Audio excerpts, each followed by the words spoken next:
Boy, for a moment there, I didn't know if I was among bankers or a cheerleading rally here. Wow, you guys rock. I especially want to take this opportunity to thank all of you for being here. As a matter of fact, let's start this off by having you all give yourselves a big round of applause for being here. Come on, give up the love. Let me feel it, let me feel it, let me feel it.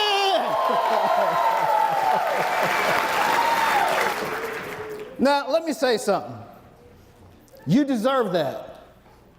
And I don't say that lightly. Because I realize you all could be anywhere other than where you are right now. And trust me, I've been in this business long enough to realize that even though sometimes you are called to mandatory conferences, people don't always stay to the end, do they? I used to be one of those people, right?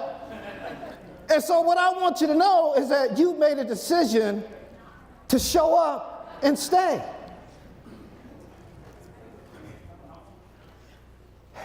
One thing I've learned over the years, folks, is that half the battle of being successful in life is just showing up. It's just showing up. I don't believe in luck. I don't believe in coincidence. I believe in being at the right place at the right time.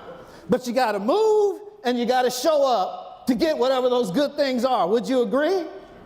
Now, being that you are bankers, and let me ask you a question. If I'm among the best community bankers in Texas, shout dilly dilly. If you know you're among the best bankers in the world, shout dilly dilly. Give yourselves some applause one more time. Now, I do realize that as bankers, you realize the value of financial stewardship.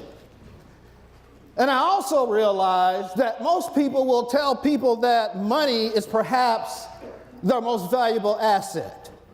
And although money is a valuable asset, it is not the greatest asset. I believe the greatest asset that you have is your time. What do I mean by that? You can acquire money, you can spend money, you can gain more money, and you can spend more money. But you know what, folks? When you spend time, you can never get that back, can you?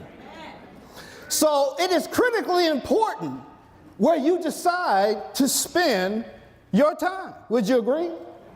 And since you have decided to spend your time here, and I value your time, I just want to make sure you get a great return on the investment. Is that okay? All right, let's go ahead and rock and roll. There are 4 wealthy brothers whom all bank with First National Bank and First Convenient Banks of Texas. And these 4 wealthy brothers were meeting in a coffee shop. And they were trying to decide what to do about their mother, whose health was declining.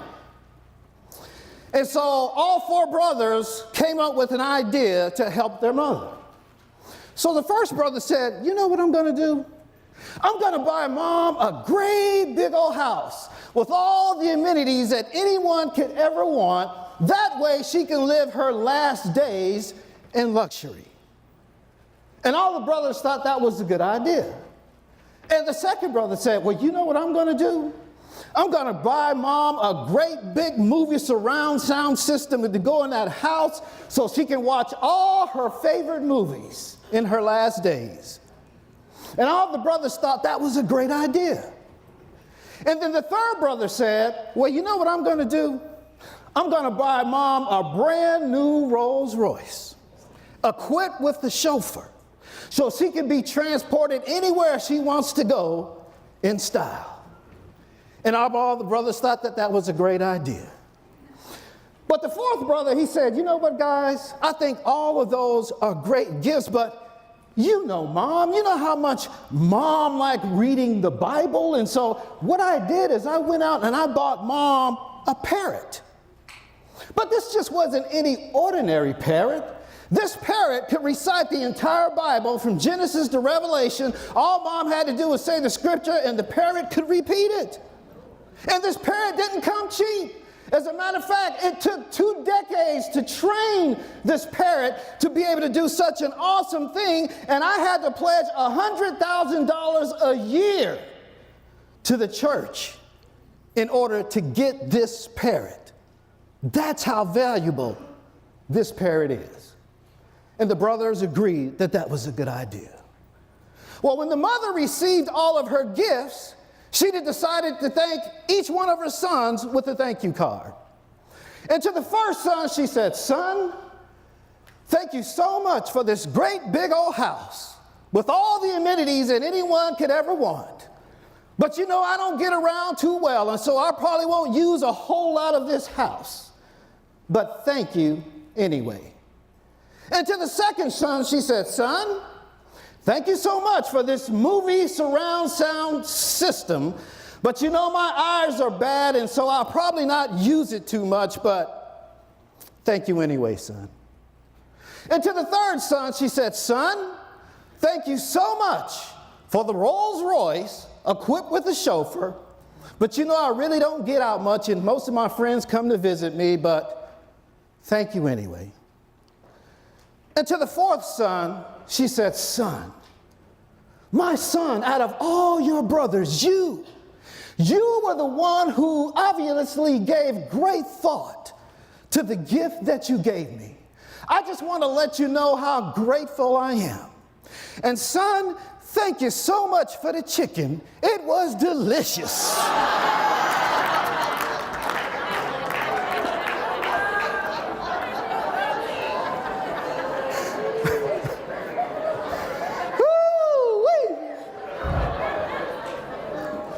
I don't know about you, but I don't think moms really knew the value of what she had in her possession, do you?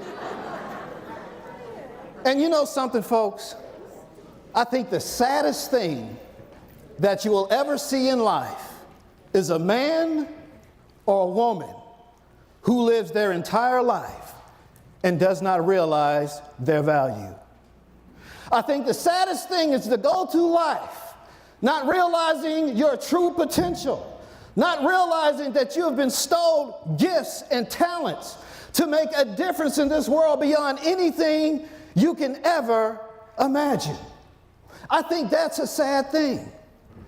And I think in order for you to be the difference makers that you are born to be, you have to realize your uniqueness apart from anyone else in this world. You are born for purpose. You are born with gifts and talents to make a difference. But if you don't understand the importance of you, then how can you really be all that you can be for someone else?